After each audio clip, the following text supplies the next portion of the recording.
Ngayong araw, hindi lang isang krimen ang ating bubuklatin, kundi isang salaysay ng pag-asa na brutal na pinutol, isang pamilyang binuo ng pangarap at winasak ng isang bangungot. Dadalhin namin kayo sa isang tahimik na probinsya, sa isang apartment na dapat sana'y kanlungan ng kaalaman, ngunit naging isang malamig na libingan. Ito ay kwento ng isang dalagang halos perpekto, matalino, maganda, masipag at ang tanglaw ng kanyang pamilya. Siya ang pangakong mag-aahon sa kanila mula sa kahirapan, ngunit sa isang iglap, ang lahat ng iyon ay maglalaho. Susundan natin ang paglalakbay ng isang inang ginabayan ng kanyang kutob patungo sa pinakamasaklap na katotohanang kailan may haharapin niya. At sa gitna ng pagluluksa, sisiklab ang isang malawakang sigaw para sa hustisya, isang paghahanap sa isang salarin na tila naglahong parang bula.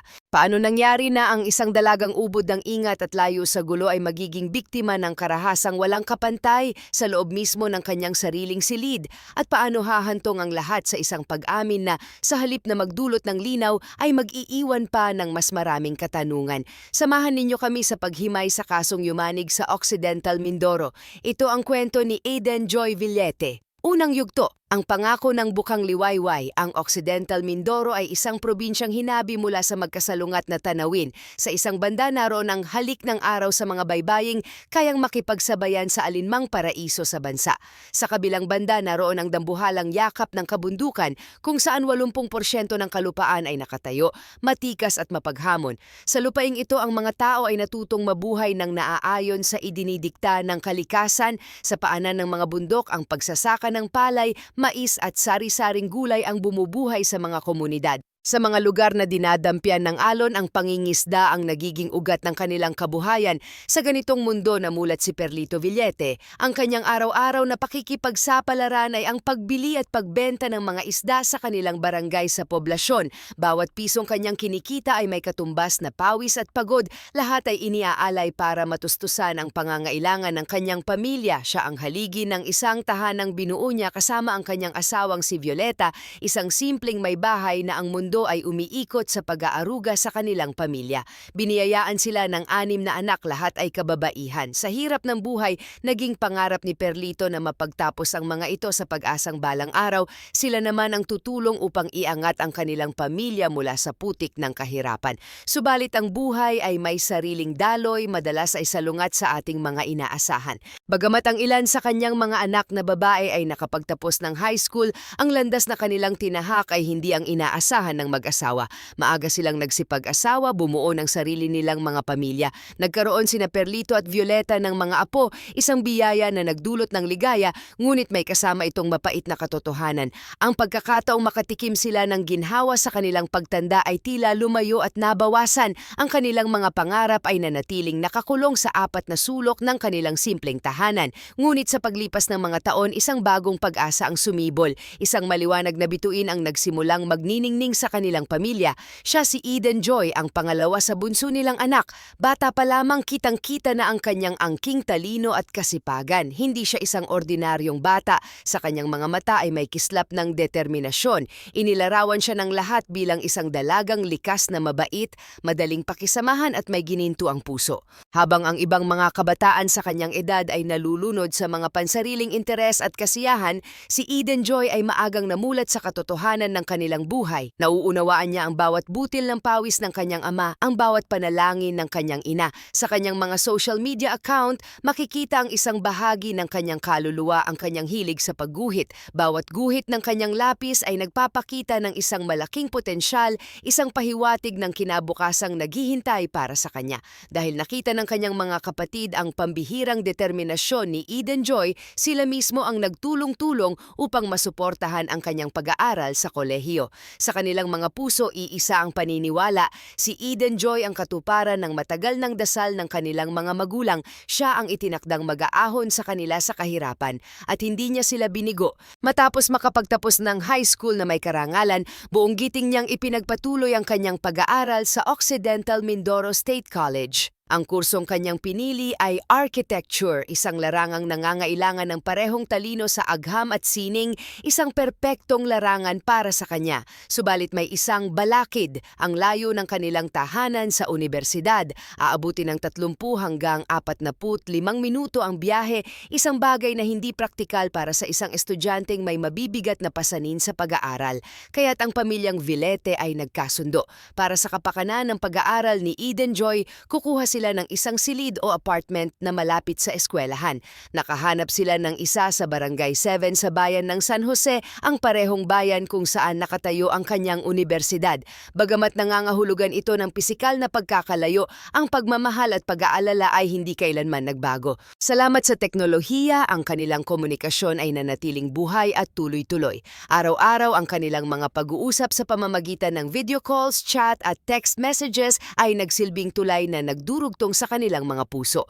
Bago nila tuluyang ipinagkatiwala ang kanilang anak sa bagong yugto ng kanyang buhay, personal na sinuri ni Perlito at Violeta ang apartment. Tiningnan nila ang bawat sulok, tiniyak na ligtas ito. Ang apartment complex ay may gate, isang simpleng harang na sa kanilang paningin ay sapat na proteksyon. Ni minsan wala silang narinig na anumang balita tungkol sa krimen sa lugar na iyon, kaya't naging kampante ang kanilang mga loob. Iniwan nila si Eden Joy na may basbas ng pagtitiwala, bitbit ang pangako ng isang magandang kinabukasan. Sa kolehiyo, lalong sumiklab ang bituin ni Eden Joy. Mabilis siyang nagkaroon ng maraming kaibigan, naakit sa kanyang kabaitan at talino. Ipinagpatuloy niya ang kanyang hilig sa pagguhit at ang kanyang mga gawa ay naging saksi sa kanyang lumalagong talento. Sa akademya, palagi siyang nangunguna sa mga pagsusulit, isang patunay ng kanyang dedikasyon.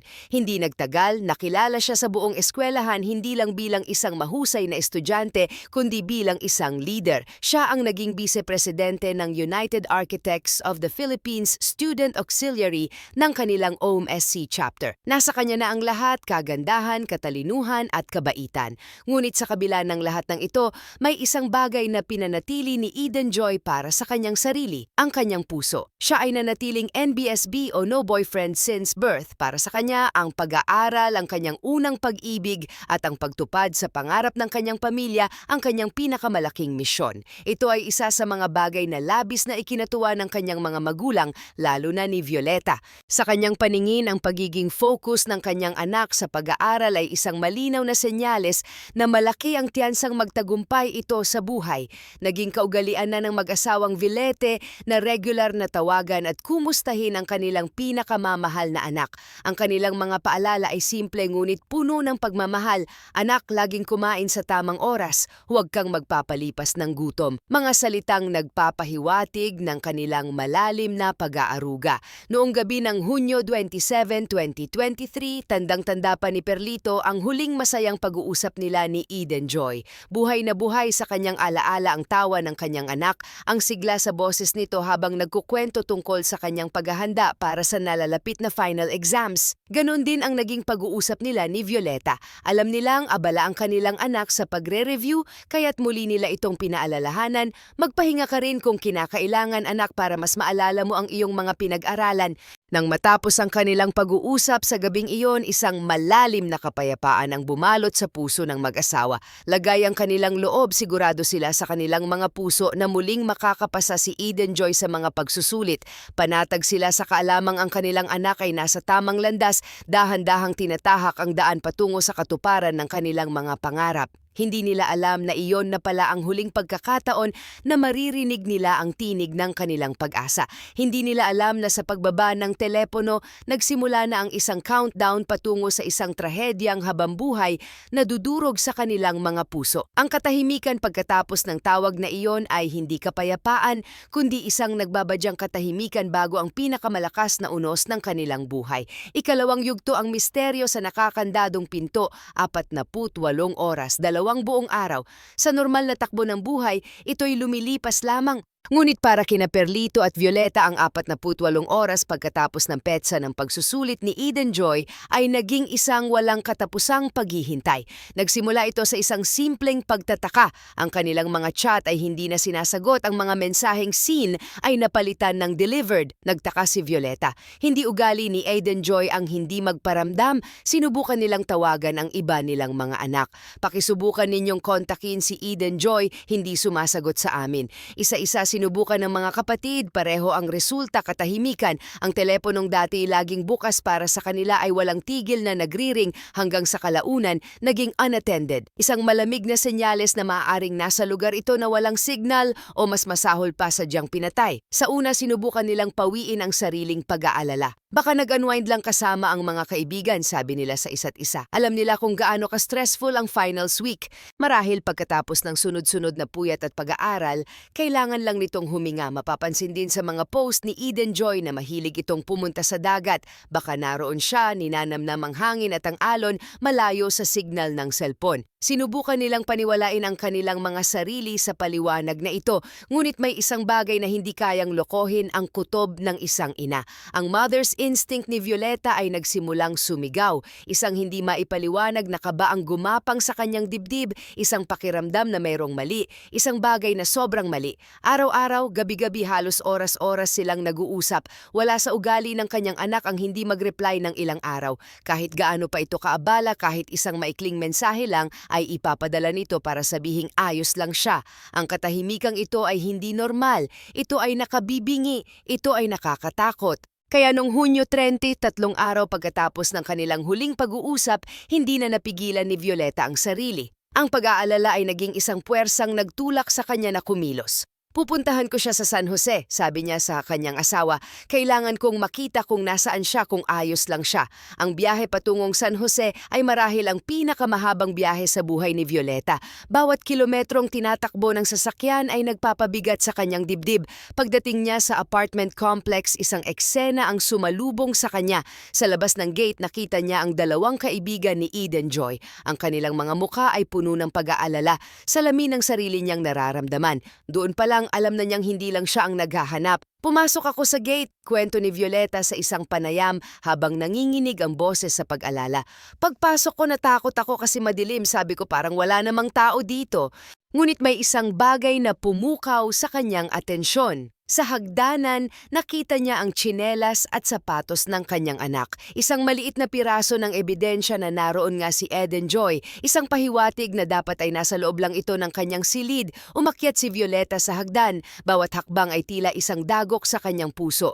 Nang marating niya ang pinto ng unit ng kanyang anak, ang unang napansin niya ay isang tunog. Ang malakas na andar ng electric fan, isang ugong na tila nagtatangkang takpan ng isang mas malakas na katahimikan, at pagkatapos nakita niya sa siwang ng pinto o sa bintana, nasilayan niya ang isang imahe na habang buhay na masusunog sa kanyang isipan. Nakita ko po yung paa niya, sabi ni Violeta, hirap na sa pagsasalita.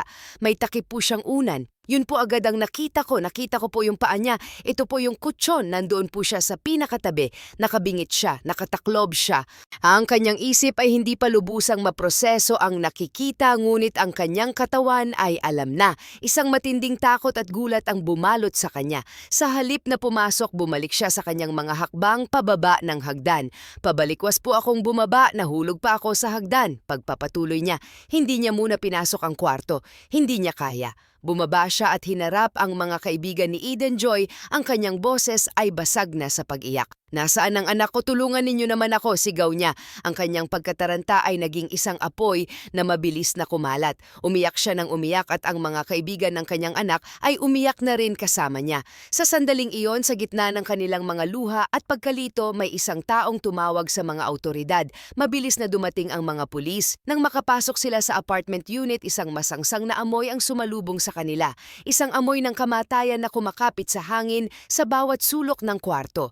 At doon sa gitna ng silid, nakita nila ang buong katotohanan. Ang bangkay ni Eden Joy wala nang saplot. Sa inisyal na investigasyon, iisa ang hinala ng mga pulis. Ginahasa bago pinatay. Ngunit dahil ang labi ay nasa mataas na estado na ng decomposition, ipinaubayan na nila sa Scene of the Crime Operatives SOCO team ang pagkumpirma sa kanilang hinala. Agad sinelyuhan ng mga awtoridad ang lugar mula sa sa gate hanggang sa mismong unit. Pinroseso ng SOCO team ang bawat sentimetro ng apartment. Sa loob at labas, nagbabaka sakaling may maiwang fingerprint o anumang bakas ang salarin. Matapos makunan ng litrato, ang mga labi ni Eden Joy ay dinala sa morgue para sa isang post-mortem examination. Habang naghihintay ang pamilya ng resulta ng autopsy, ang balita ay kumalat na parang apoy sa social media. Ang hashtag na #JusticeForEdenJoy ay naging viral. Ang kanyang mga kaklase, mga kaibigan at ang buong komunidad ng Occidental Mindoro State College ay nagpahayag ng kanilang pagkondena sa brutal na pagpaslang. Lumalabas din sa mga ulat na bago pa man dumating si Violeta, nauna na palang pumunta roon ang mga kaibigan ni Eden Joy. Sila man ay ilang araw nang hindi nakakatanggap ng reply mula sa dalaga. Ayon sa isa sa kanila, walang tigil ang kanilang pagpapadala ng mensahe habang papunta sila sa apartment. Ngunit kahit nasa harapan na sila ng unit, wala pa ring sumasagot. Alam nilang wala namang ibang pupuntahan si Eden Joy. Lumapit sila sa pintuan at doon naamoy nila ito. Ang masangsang na amoy na nanggagaling sa loob. Agad nilang pinuntahan ang may-ari ng apartment na mabilis namang dumating dala ang duplicate na susi. Ngunit kahit sila ay hindi makapasok. Ang pinto ay naka-double lock. Ibig sabihin ito ay isinara mula sa loob. Napansin din nilang sarado ang mga bintana. Dahil sa masamang kutob, isa sa mga kasama nila ang buong lakas na sinipa ang pintuan hanggang sa ito ay bumukas. Kahit nakakasuka at lalong lumakas ang amoy, pinilit nilang pumasok. At doon nakita nila ang kanilang kaibigan, ang masayahin at matalinong si Eden Joy na wala ng buhay. Ang burol ay naging mabilis dahil sa kalagayan ng bangkay. Noong Hulyo 1, daan-daang tao ang dumamay sa pamilyang Villete habang inihahatid nila si Eden Joy sa kanyang huling hantungan. Ang sementeryo ay napuno ng mga umiiyak na kaibigan at nagagalit na mga kamag-anak. Sa harap ng libingan ng kanyang anak, si Violeta, sa kabila ng di mailarawang sakit, ay hindi pinalampas ang pagkakataon na manawagan. Kung sino man ang gumawa nito sa anak ko, sabi niya habang dumadaloy ang luha sa kanyang mga pisngi, sana naman sumuko ka na, sana magbigyan kami ng hustisya, tulungan sana kami, kung may nakakaalam ipagbigay alam na sa pulisya para mahuli na kung sino man ang gumawa, sana makonsensya ka. Ang sigaw ni Violeta ay narinig ng buong bansa. Ang mga taong hindi nakapunta sa burol ay nagpakita ng suporta sa ibang paraan. Nag-organisa sila ng isang pondo, isang pabuya para sa sino mang makakapagturo sa salarin sa pagtutulungan ng mga ordinaryong mamamayan at ilang mga lokal na politiko. Nakakalap sila ng halos kalahating milyong piso. Matapos ang libing, sinigurado ng pamilya na hindi malilimutan ang kaso. Hinarap nila ang bawat reporter, ang bawat interview para panatilihing buhay ang kwento ni Eden Joy. Paulit-ulit nilang sinasabi, wala kaming maisip na taong kayang gumawa nito sa kanya. Napakabait ng anak namin. Nang lumabas ang resulta ng autopsy, isang mas brutal na katotohanan ang nabunyag. Si Eden Joy ay nakatanggap ng 6 na saksak sa kanyang katawan at ulo. Isang malupit na pag-atake na nagpapakita ng matinding galit. Sa puntong ito, inaasahan ng lahat na sa tulong ng teknolohiya, mabilis na mareresolba ang kaso. Ngunit doon sila nagkamali. Ang investigasyon ay tila pumasok sa isang madilim na lagusan na walang katapusan. Unang problema, walang naka-install na security camera sa buong apartment complex. Ang tanging harang sa mga residente at sa mga masasamang loob ay ang gate. Ikalawang problema, may CCTV ang barangay, ngunit ito ay parang dekorasyon lamang, hindi gumagana. Ang tanging kopya ng security footage na kanilang nakuha ay mula sa mga kalapit na bahay, ngunit malabo at malayo. Ang mga taong nakikita nilang dumadaan patungo sa apartment ay pawang nakamotorsiklo at naka-helmet. In-interview ng mga investigador ang lahat ng tenants, nalaman nilang may ilan na palang nakaamoy ng masangsang na amoy ilang araw na ang nakalipas, ngunit hindi nila ito pinansin. Ang sabi ng iba, abala sila sa kanilang mga buhay. Ang sabi ng nakararami, inakala nilang amoy lang iyon ng patay na hayop. Walang gaanong nakuha sa mga interview. Ang pader na kanilang kinakaharap ay tila lalong tumitibay. Ngunit 2 araw pagkatapos mailibing si Eden Joy, isang chismis ang kumalat na nagbigay ng panibagong direksyon sa kaso. Ang sala rin daw ay ang anak na lalaki ng may-ari ng apartment complex. Ayon sa balita, isinuko raw ito mismo ng kanyang ama. Mabilis na pinagpiestahan ng mga tao sa social media ang impormasyong ito. Hinanap nila ang Facebook account ng may-ari at umulan ng mga akusasyon at pagbabanta. Sa tindi ng pambabatikos, napilitang magsalita ang ama. Gabi-gabi ipinapanalangin ko na mahuli na ang tunay na salarin, sabi niya. Masyado nang apektado ang pamilya namin, ang dami-daming post laban sa amin. Ipinaliwanag niya na hindi sila ang salarin. Ang dahilan kung bakit sila nasa presinto ay dahil sinamahan niya ang kanyang anak para magbigay ng salaysay dahil kinakapanayam ng mga pulis ang lahat ng tenants. Isa itong maling akala, isang red herring na lalong nagpagulo sa sitwasyon. Ang isa pang anggulong tiningnan ng mga investigador ay ang mga kalaro ni Eden Joy sa Mobile Legends. Ayon sa isang kaibigan, paborito ng biktima ang larong ito sa punto na minsan ay may 4 na kalalakihan pa ang pumupunta sa kanyang unit para lamang maglaro.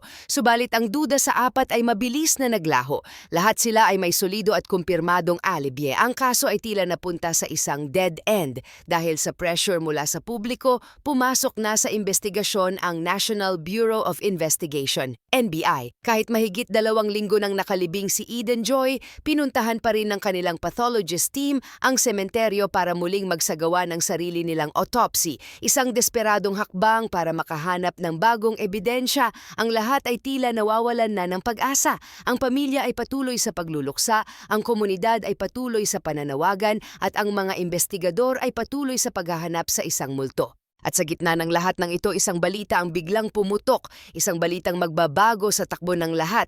May isang taong kusang sumuko sa mga autoridad, isang lalaking umamin na siya ang pumatay kay Eden Joy Villete. Ang anino na matagal na nilang hinahanap ay nagkaroon na ng pangalan. Ikatlong yugto, ang mukha ng anino at ang walang katapusang laban. Ang pangalan ay itinago sa simula ng mga autoridad, isang karaniwang proseso para protektahan ang investigasyon. Ngunit sa isang kasong ganito kalaki, ang mga sikreto ay hindi nananatiling nakatago ng matagal.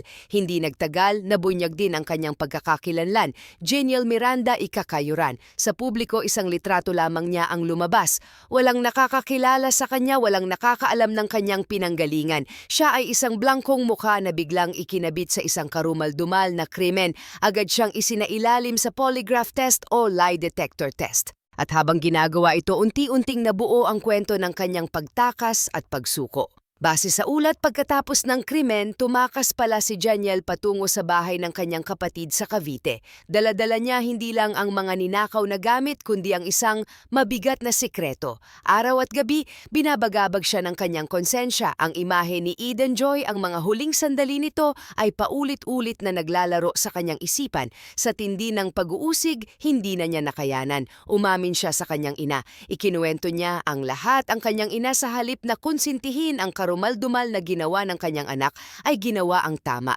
Kinumbinsi niya itong sumuko na harapin ang kanyang kasalanan. Mula sa presinto sa Cavite, mabilis siyang ibinyahe pabalik ng Occidental Mindoro, pabalik sa lugar kung saan niya winakasan ang isang pangarap. Sa kanyang sinumpa ang salaysay, inilahad ni Jeniel ang mga pangyayari sa gabing iyon. Pauwi na raw sana siya sakay ng bisikleta ng kanyang kaibigan nang maisipan niyang magnakaw. Habang binabaybay niya ang madilim na daan, napili niyang pagnakawan ang apartment complex kung saan nakatira si Eden Joy. Isang desisyong magbabago sa buhay ng maraming tao magpakailanman. Inamin ni Jeniel na dumaan siya sa isang bukas na bintana, isang maliit na pagkakataon, isang maliit na kapabayaan na naging daan para makapasok ang kasamaan. Pagpasok niya, nadatnan niya si Eden Joy na mahimbing na natutulog. Habang ang dalaga ay nasa gitna ng kanyang mga panaginip, mabilis na kinuha ni Jeniel ang bag at cellphone nito na nakapatong sa lamesa, ngunit hindi siya naging kontento. Nang paakyat na siya sa hagdanan marahil sa itaas na palapag ng unit, nakita niyang kahit tulog ay hawak-hawak pa rin ni Eden Joy ang isa pa nitong cellphone. Maingat niya itong kinuha mula sa mga kamay ng natutulog na biktima. Lalabas na sana siya sa bintana kung saan siya pumasok nang biglang magising si Eden Joy. Nakita siya. Sa pagkabigla, ang dalaga ay sumigaw ng tulong. Sa takot ni Jeniel na baka marinig siya ng ibang mga residente, nagdilim ang kanyang paningin. Mabilis niyang tinakpan ang bibig ni Eden Joy. Kasunod noon, inundayan niya ito ng sunod-sunod na saksak gamit ang isang kutsilyo na kinuha niya rin mula sa loob ng unit. Inamin din niya na ginahasa niya ang dalaga. Ngunit sa bahaging ito ng kanyang salaysay, may isang nakakabahalang detalye. Sinabi niya sa mga autoridad na hindi niya maipaliwanag kung kailan at paano ito nangyari. Ayon sa kanya, nagblangko na ang kanyang isip at hindi niya maalala ang lahat ng detalye ng kanyang ginawa. Idinagdag pa niya na buhay pa si Eden Joy nang iwanan niya ito. Isang pahayag na nagdulot ng mas matinding pighati sa pamilya, iniisip ang posibleng paghihirap ng kanilang anak sa mga huling sandali nito. Pagkatapos ng krimen, ayon kay Jeniel, nagpalipas pa siya ng ilang oras sa tabi ng dagat na tila walang nangyari. Pagkalipas ng ilang araw, nagdesisyon siyang umalis ng probinsya. Habang nasa barko patungong Batangas, umamin na rin siya sa kanyang pinsan na siya ang suspek sa pagpatay kay Eden Joy. Mula Batangas, bumaba siya sa Pasay at nagtungo sa Baclaran. Doon, sa gitna ng magulong palengke, ipinagbenta niya ang buhay at pangarap ng isang tao para sa isang kakarampot na halaga. Ang cellphone ay naibenta niya sa halagang 700 piso, ang laptop sa halagang 500 piso lamang, 1,200 piso. Iyon ang naging katumbas ng buhay ni Eden Joy. Sa tulong mismo ni Jeniel, ang cellphone ay kalaunang na-recover, ngunit may isang bagay na ipinagtaka ang pamilyang Villete. Sa mga ebidensyang isinumite ng mga autoridad, tanging ang bag ni Eden Joy at ang sinumpaang salaysay ni Jeniel ang nakalista. Ang cellphone na na-recover ay hindi kasama. Dahil dito, hindi nawala ang kanilang duda. Baka nga totoo ang kanilang hinala na fall guy lamang ang binata. Baka may iba pang sangkot o baka hindi talaga siya ang tunay na salarin at may nag-utos lamang sa kanya. Ang kanilang pagdududa ay nagbago lamang nang lumabas ang pinakahihintay na resulta ng DNA test. Ang resulta ay malinaw at walang kaduda-duda. Ang semilya na natagpuan sa katawan ng biktima ay 100% tugma sa self-confessed killer. Ang agham na ang nagsalita. Ang ebidensya ay hindi na matatawaran. Noong Agosto 17, 2023, halos 2 buwan pagkatapos ng krimen, pinirmahan ni Violeta Villete ang complaint affidavit laban kay Jeniel Miranda. Ang kanyang pirma ay isang senyales na sa wakas, tanggap na nila ang resulta ng investigasyon. Isang mabigat na hakbang patungo sa paghahanap ng hustisya. Ang lahat ay inakala na ito na ang simula ng pagtatapos. Ngunit sa unang araw ng pagdinig, ang arraignment, isang panibagong sorpresa ang naganap. Nang tanungin si Jeniel kung ano ang kanyang masasabi sa mga akusasyon laban sa kanya, ang kanyang isinagot ay 2 salita na muling yumanig sa pamilyang Villete, not guilty. Ang kanyang pag-plea ng not guilty ay nagbukas ng maraming posibilidad. Maaaring ito ay isang legal na taktika mula sa kanyang abogado para maiwasan ang pinakamabigat na parusa. Maaaring gusto nilang labanan ang mga ebidensya o baka may argumento sila na hindi legal ang paraan ng pagkuha ng kanyang pag-amin. O sa kabila ng lahat, may posibilidad pa rin na hindi talaga siya ang may sala. Ngunit para sa mga autoridad, naninindigan sila na matibay ang kanilang kaso. Naniniwala silang sapat na ang mga ebidensyang kanilang nakalap, lalo na ang DNA evidence. Umaasa sila na mapaparusahan siya ng habambuhay na pagkakakulong para hindi na siya makapambiktima pa. Ang kaso ay hindi pa tapos. Ang laban para sa hustisya ay nagsisimula pa lamang sa loob ng korte. Pagwawakas ang aling-aungaw ng isang pangarap. Ang kwento ni Eden Joy Villete ay higit pa sa isang talaan ng krimen. Ito ay isang paalala sa atin kung gaano kabilis maaaring bawiin ang isang buhay na puno ng pangako. Ang kanyang pagkawala ay hindi lamang isang pagkawala para sa kanyang pamilya, kundi isang pagkawala para sa isang komunidad na umaasa sa kanyang magiging kontribusyon. Siya ang arkitektong hindi na makakapagdisenyo, ang leader na hindi na makakapaglingkod, ang anak na hindi na makakatupad sa kanyang mga pangako. Ang kanyang kaso ay nag-iwan ng maraming aral. Isang aral tungkol sa kahinaan ng ating pakiramdam ng seguridad na kahit sa likod ng isang gate o isang nakakandadong pinto, ang kasamaan ay makakahanap pa rin ng paraan. Isang aral tungkol sa kapangyarihan at panganib ng social media, kung paano ito maaaring maging isang sandata para sa hustisya, ngunit maaari ring maging isang kasangkapan para sa maling akusasyon at paninira. At higit sa lahat, ito ay isang testamento sa walang kapantay na lakas ng pagmamahal ng isang pamilya at ang kanilang hindi natitinag na paghahanap para sa katarungan. Ang laban nila ay nagpapatuloy. Habang si Jeniel Miranda ay naghihintay ng kanyang paglilitis, ang pamilyang Villete ay naghihintay ng kapayapaan na tanging ang tunay na hustisya ang makapagbibigay. Ang pangarap ni Eden Joy na iangat ang kanyang pamilya mula sa kahirapan ay maaaring winakasan baba ng isang brutal na gabi, ngunit ang kanyang alaala, ang kanyang inspirasyon at ang sigaw para sa katarungan para sa kanya ay mananatiling malakas na alingawngaw. Isang alingawngaw na hindi kailanman magpapatinag sa paglipas ng panahon, isang paalala ng isang buhay na kinuha ng napakaaga, ngunit isang diwa na mananatiling buhay magpakailanman.